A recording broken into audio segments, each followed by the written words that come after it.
అండి.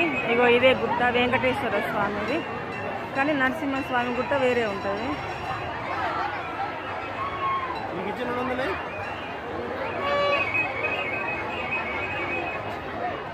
కానీ ఇక్కడనే ఎక్కువ జాతరలాగా ఇక్కడనే చేస్తారు. అటు సైడ్ కొంచెం మెట్లు ఎత్తుంటాయి, ఆ డెక్కర్ ఎక్కువ జనం, ఆ దేవుడు దిగి కిందికి వస్తాడు.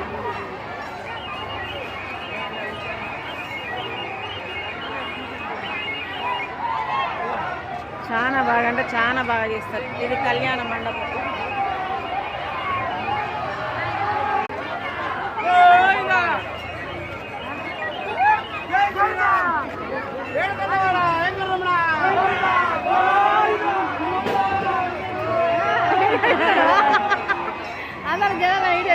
మా అత్తమ్మ వచ్చింది.